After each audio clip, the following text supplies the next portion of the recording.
You're listening to the Author Stories Podcast, bringing you the story behind the stories and the storytellers.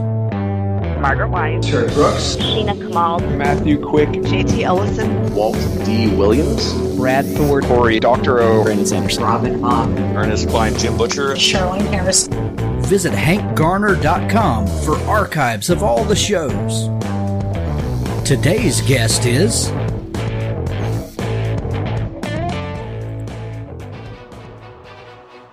World Anvil is a browser-based world-building platform designed for all world builders, writers and novelists, dungeon masters, game developers, and everyone else. World Anvil keeps your world setting safe and organized, helps you find your characters, locations, plots, timelines, and maps quickly and easily as you write. Then, if you choose, you can showcase your amazing world building to the world, beautifully and interactively, to keep your readers engaged. You can even use our professional tier to build your career selling access to behind-the-scenes content your readers will love and growing your community. Build your world setting in any genre with over 25 custom-built world-building templates, complete with prompts to inspire your creativity. Allow your readers to explore the public parts of your world in an innovative new way with interactive maps, timelines, and wiki-style articles. Give special access to co-authors, beta readers, customers, or patrons to see exclusive behind-the-scenes content. There's a free version to get started with all of the major features. Guild membership offers you a host of extra options, including comprehensive privacy settings, co-authors, presentation options, and so much more. Join our community of over 800,000 world builders, including professional authors. Take part in competitions and learn more about world building at this fantastic online community. Use the coupon code HANK to get 20% off all 6 and 12-month subscriptions. WorldAnvil.com. I'm a recent convert and I know you will be too. Well, thanks for joining me again for the Author Stories Podcast, where I bring you the story behind the stories and the storytellers. Today, I'm really excited to have Bernice Lerner on the show with me today. She has an amazing new book, and it's called All the Horrors of War. And I'll tell you what, this is a book that you have to have on your bookshelf. It's not even negotiable. Welcome to the show, Bernice. Thank you so much, Hank. I'm excited to have you on the show with me today. But before we get into all the great stuff we're going to talk about, we begin each show with the same question, and that question is, what is your first memory of wanting to be a writer or storyteller? My first memory is probably in second grade or third, who knows? I mean, really, really early. I was always loved writing. I think I was probably one of these kids who learned to hold a pencil early and loved to draw and loved to write and love to make up stories, and I found all through school the writing what came kind of easily for me. Not necessarily great writing, but it's just an act I loved. I journaled a lot when I was in high school and college, and it was just something I enjoyed doing. Were you a bookish kid? Did you read a lot? No, I didn't read a lot. But I didn't read a lot, but I read whatever was in front of me, which could have been the back of a cereal box. And I copied down the words of whatever I was. If I had a pen in my hand and a newspaper, I would just physically write. And but I wasn't terribly bookish. I did do strange things. I mean, I had a harder time getting into fiction stories as a kid, but, as soon as I could really read, maybe in later elementary school, I would just pull down the World Book Encyclopedia on my shelf and just thumb through and just read entries, things like that. I was kind of that way too. I would get curious about things and I would obsess over little minute details about things. That's funny. Yeah.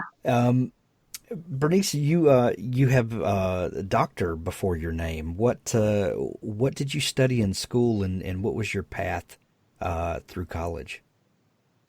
So in college, I have a bachelor's degree in community and school health education. I was very interested in health. I still am, and then I decided I wanted to study the Holocaust. And my parents are survivors, and my whole family, all the adults in my family, and I wanted to. Get deeper knowledge. So I went, there was no programs in that at all. And once in college, there was one course called Anti-Semitism, the Holocaust, and the Jew Today. And that was kind of like a broad, sweeping class that didn't go into depth. And there was really no programs at the time, but I wound up going to the Jewish Theological Seminary and studying a lot of Bible and Talmud and not so much Jewish history. But yeah, I did that. And then later in life, when I was in my like mid to late 30s, I started a doctoral program at Boston University, and that was in educational administration. At the time, I was an educational administrator at a college, and so I was doing that part-time. And when it came time to choose a topic for a dissertation, I really wanted something that would hold my attention and that I'd be so interested in. And I met with professors, and I finally met with the dean of the School of Education at that time, Ed Delattre, and he convinced me that I had to write something related to my family background on the Holocaust. So I did my dissertation on 7 Holocaust survivors who became professors in their post-war lives. So it tied into education, and it's relevant today to people who have to miss school, because those people missed years of school and went on to earn advanced degrees. So I did that dissertation and learned a lot more about the Holocaust in different places in Europe, and telling through the stories of these protagonists' lives. And yeah, so it's funny because I have a degree in educational administration, but I became a dean of adult learning at Hebrew College, which is where I worked for most of the time I was working on the book. But yeah, studying about the Holocaust I did on my own. Was there a common thread that you identified between these Holocaust survivors and people that went on to get advanced degrees? Was there something that just stood out that connected these people, other than their shared experience, of course? Yeah, they were all very altruistic, and they were really caring about their students, and very, very good, decent human beings, and very moral, and made choices that reflected that and their attitude. Yeah, that was the connecting factor, that they had made this choice that they were going to contribute to our world in positive ways after having seen such terrible things. And they were fascinating to me because they were nothing like the survivors I knew. They weren't like anyone in my family. Not that my family wasn't also good and decent people and kind and altruistic, but nobody from my family had really gone to college. Most of them, my father maybe finished elementary school. My mother did a high school equivalency, and most of my relatives did not have any kind of formal education. They were all in business. So yeah, it was a real departure for me to write about my mother. It was a different kind of a Holocaust survivor story and more personal. Bernice, I've met several people who endured the tragedy of the Holocaust, and then also had some family members who fought in that war, and you get varied reactions from the survivors of that time. Some people share openly the stories of that, and some people don't want to talk about it at all. As if it's already happened. We're moving forward, and I don't want to go back there. With so many people in your family who were survivors of the Holocaust, was that something that you guys talked about? Was it something that your elders shared with you? What was the climate like in where you grew up? So you're right in that it varies by individual, but Yeah, so my parents were, they had gotten married 10 years after the war, so they had a lot of their nightmares and done some healing of themselves personally in that interim before they had children. So they were very busy when I was growing up rebuilding their lives, making a life for themselves, working at their business and being part of their synagogue community. And it wasn't a focus, but late at night, sometimes I would try to sit down with my mom. My dad went to bed early, and she would tell me stories. And it started when I was young and was trying to delay bedtime. She would tell me stories about her childhood. She had a childhood in Romania. She had her post-war years in Sighet and Sweden. So she came from these two places that were very different from Long Island, New York, where I was growing up. And she had a lot of stories to tell me. And they weren't sad. She told me sort of her adventures as a young person. And only when I was a teenager did she start to open up and tell me about what she had gone through when she was a teenager. So we would have these late night conversations in the laundry room. She'd be ironing and we'd be talking. And this was before the term Holocaust was out there. And she would just tell me what happened to her, to my grandparents, and what she observed and what she saw. And she was really wonderful about being able to tell me and making me feel like I could ask anything, anytime. And it was a little different with my father. He was maybe more sensitive in his constitution, but he would also, I could ask him anything, and I regret not asking him more, but he told me stories too. So it was really good because I could broach it without terrible fear of bringing up the subject. Do you remember how young you were when you first started understanding what it was that happened to your parents? Maybe I was around the age my mother was. Like, she was 14 when she was deported to Auschwitz. And I think at age 13 or 14, 15, that's when we talked a lot about Auschwitz and Bergen-Belsen. I remember the moment that she told me about Bergen-Belsen, what it was really like there. And I remember it very clearly. We were in the basement and she put down the iron and she demonstrated for me how she who was 50, she said she was 50% dead. And she leaned over and she stretched out her arms behind her and she said, and this is how I dragged people who were 90% dead to the mass graves. And so she was explaining to me the unexplainable. She said it was indescribable. No one could picture it. No one could imagine it. No film could show it. No picture could show it. But there were skeletons. You could count the ribs. You could count their ribs. You could count their teeth and their jaws, and just how awful it was. And she started to tell me some of the details. And when I later did research, I could build around her story. I could get the greater context of what was happening then and there. I could never picture it. I didn't see it with my own eyes, but I understood what the Nazis were trying to do by pressing the starved and emaciated and parched slave laborers into service to clean up the camp of corpses before the British arrived. So I write all about all that in the book, but her stories, it was always corroborated later by other survivor testimonies, by scholarly works, by whatever I could find written. It all kind of came together and made sense. Her journey and then the liberator's journey. When you start absorbing and processing a story like that and start putting real life consequences to that, and then seeing your family who lovingly raised you and went on to have hopes and dreams and everything that humans do. You mentioned earlier the altruism of the people that you met, the survivors.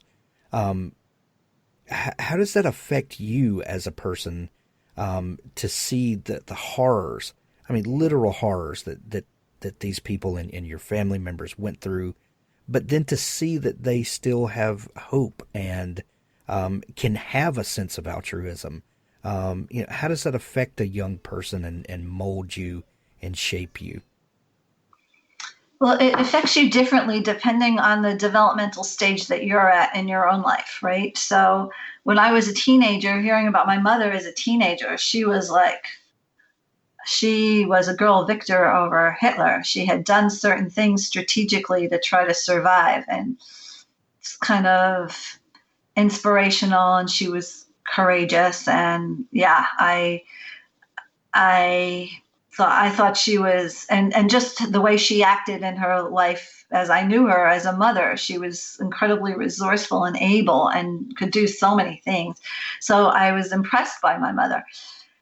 And then when I became a mother, I started to think about my grandmother, her mother, who went into the gas chambers with her little ones, and I was devastated, and I couldn't go there because it was so painful to think about not being able to protect my children. Can you imagine you're a parent and you can't do anything, and you can't do anything to protect your children, and it's just beyond, anything I could imagine. And just, I could cry every minute thinking about that. And then when I became a grandmother, I thought about my mother's grandmother whose her daughter, her son, her son-in-law, her daughter-in-law, and their collectively five little children were massacred in the first massacre of the Holocaust. And the thought of losing my loved ones, my cherished ones, the adorable grandchildren, was just also just so terrible. And yeah, so when you really try to identify and put yourself in the shoes of people who are in particular situations, it can be really difficult. But yeah, and I try to, sometimes it's very devastating, but you don't live your life in that devastating place. When you're writing the book, you almost live two lives. I was living at least two lives, because I wrote a dual biography. So I was trying to put myself in the head of the liberator, which was really hard to do. That was a big stretch because I didn't know him personally. I had to just go by what people told me and what I read about him and what he wrote, and trying to think about what was on his mind, what was the kind of things he was thinking about, how was he affected by this experience. And I was writing about my mother, whose story I had more intimate knowledge of. And then I was living my own life on the side, I was living separate lives, and things were going on in my life. So, a lot of happy things. My daughter got married, my son got married, had grandchildren. So, and I had a full-time job for a lot of the time I was working on this. So it was a very busy time, but I always carried the book with me. No matter what I was doing, it was always there. It was there in the background or in the forefront. But I always, as a writer, I think you're always thinking about it someplace. You could be making these connections between things you're seeing and reading, and the synapses in your brain are going off, and you have these aha moments, and you jot things down, and you write drafts, and you rewrite, and you go back to sources, and it's like this never-ending thing. You just want to learn more and more and tell the story in the best way you can. That makes it accessible to the reader and doesn't overload the reader, because you also go down these primrose paths and tangents that take you all kinds of other places. So you learn a lot. You're learning all the time. The subtitle of the book, Bernice, is A Jewish Girl, a British Doctor, and the Liberation of Bergen-Belsen. Who is the British doctor, and why did you choose to tell this story from this perspective? So the British doctor is Brigadier Glyn Hughes, and I actually started the whole project by thinking of him. And it came out of the question of, how did my mother survive? Because had the British Army come just a few days later, I wouldn't be here. She wouldn't be here. She was so deathly ill, and she had fallen unconscious And that was the part of the story she couldn't tell me. How did she get from the dung-infested, diseased hut, overcrowded hut? How did she get from point A to a makeshift hospital, point B? And I started to research the liberation, and the man most prominently associated with it was Glyn Hughes. So who was he? And was he biography worthy? And I started to explore that. And it turns out he was this sort of like, not exactly, but kind of like an Oscar Schindler type figure who the world didn't know about. And I thought he was really empathetic. The survivors named the hospital there, the Glyn Hughes Hospital. 2,000 babies were born post-war in the Glyn Hughes Hospital. I just thought he's a compelling character, and I decided to bring him into bold relief. So I started out by writing his biography. And so people were interested in not only his story, but people kept asking me, well, what about your mother? What about your mother? And then I thought, well, could I write a dual biography? How would I tell both their stories in one book? And from there, it evolved, and I tell both of their stories over just 1 year, the last year of the war. And yeah, over 5 seasons, spring of 1944 to spring of 1945. What an incredible job. When I'm looking at this book, in the rear, there are so many notes. I mean, the footnotes, it's incredible, the research that went into this book.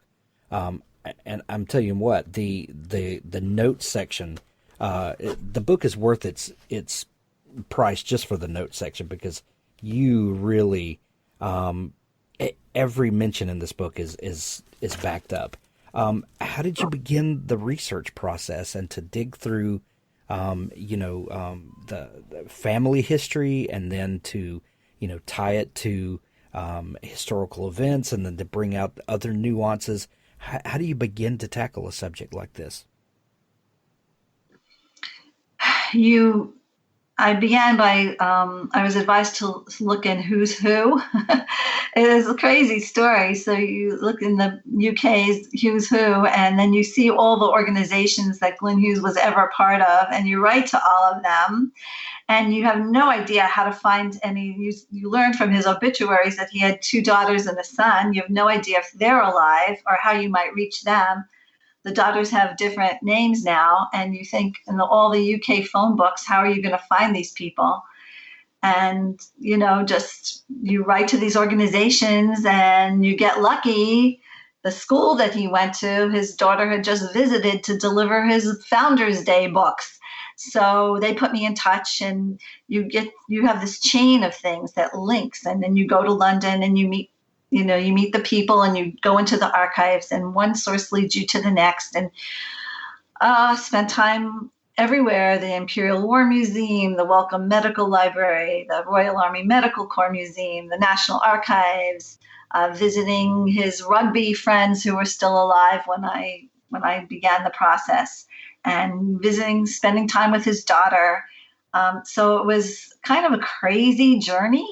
Like, who was I to write this Brigadier story? But people were very welcoming and very open and very willing to meet with me and talk to me. And I talked to whoever of the survivors was around who knew Glyn Hughes. I spoke to the rabbi, the chaplain in Bergen-Belsen. I interviewed him on the phone. And yeah, so I had some good leads and people who said things that made me feel like, okay, he is worth really learning about.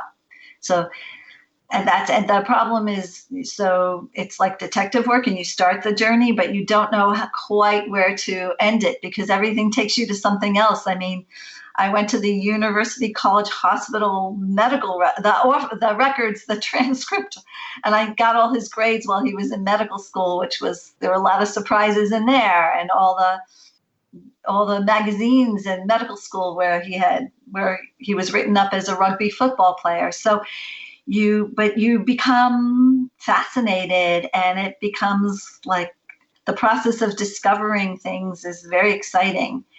And of course, reading whatever books I could that shed light on some of my mother's experiences and journeys. Yeah, and I it's never ending. I could keep going. I mean, I'm always interested in learning more. It's like the project had to stop at some point, but and you can only include so much in the book. I mean, Right. so Yeah. Bernice, this is the only book that I know of that pairs the narrative of a Holocaust survivor with a liberator. How important was it to you to weave these stories together, and why do you think this book stands out from all of the other histories the way that it does? I think it gives 2 points of view, very different points of view, very different vantage points. I wanted to know what it was like for Glyn Hughes, who had responsibility for trying to save as many lives as possible in this unbelievable situation, and also what was happening on the ground that was kind of shocking, even after the liberation, with and to my mother. So it gives like a really broader perspective, and these characters are each display courage and in their own ways, and they represent the groups behind them in a way. It's hard to just envision like inmates or liberators. It's so abstract, but this gives some a concrete view into what those experiences of surviving and liberating might have been like for other people as well.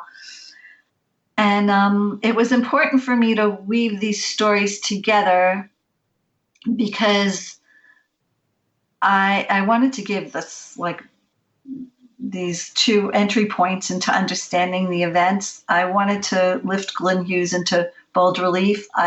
He was a compelling character. I also wanted to uh, commemorate some of the family members, my mother's parents and her aunts and uncles who have vanished from the earth. There's no trace of them having existed except for what I could write about them in my book. There's no record of them or how they were killed or how they died. So I gave some color to, lift some of these characters from the masses, from the 6 million Jews who were murdered during the Holocaust. I was able to rescue a few of them from oblivion and tell their stories.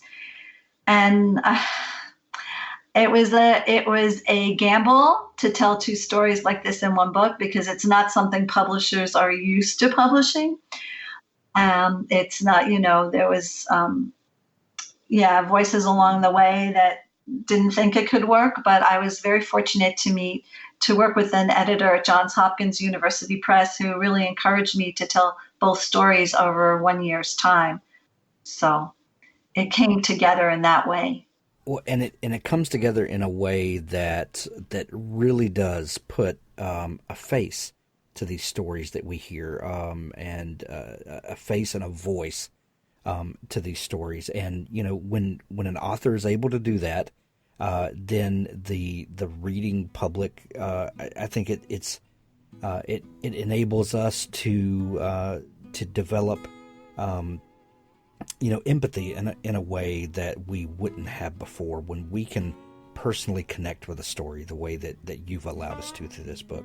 A magnificent book. I'm recommending it to everyone. It's such a great read, such an engrossing read. Bernice, if people are just learning about you, is there a place where they can find you online and connect with all the great stuff that you do? Yeah, I have a website, www.bernicelerner.com. So yeah, they could learn about me there. Excellent. I also have lots of pictures of my mother and Glyn Hughes on there. Well, that's another thing. The book is full of pictures, and it's this is a book that you'll go back to over and over again. I know, and yes, your website has lots of other background details, and it's a treasure trove as well. We'll put links to your website in the show notes of this episode, as well as where people can buy the book. It's available everywhere now. And thank you so much for joining me today, Bernice. Thank you so much, Hank. Thank you.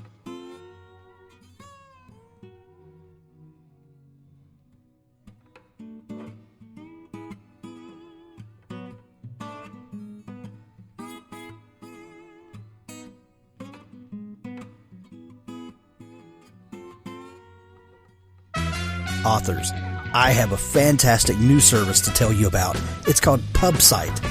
PubSite is a service to help you build your very own website, your home on the web, where you can promote your work and give your fans a place to connect with you.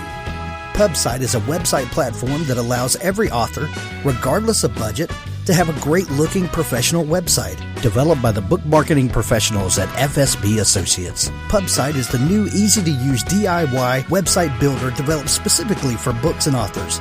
Whether you're an author of one book or 20, or a small publisher, PubSite allows you to build, design, and most importantly, update your website pain-free.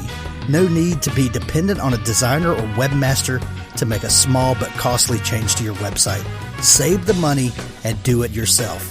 PubSite is the best platform for authors because it's a book-centric platform. PubSite was built just for authors and small publishers. Every design, feature, and layout is book-centric. They have customized designs for you to use. It's easy to build. No coding or HTML is necessary to create a stunning, professional-looking website with all the features you want. Get a custom domain name, yourname.com. It's simple to update. You can add all of your books, add a blog and a book tour, sell from any retailer, manage your email list and social media, and even do e-commerce. Build your website with a 14-day free trial, then pay just $19.99 per month, which includes hosting, and we offer packages starting at $499 to set up the website for you. Pub-site.com, the place to help authors find their home on the web.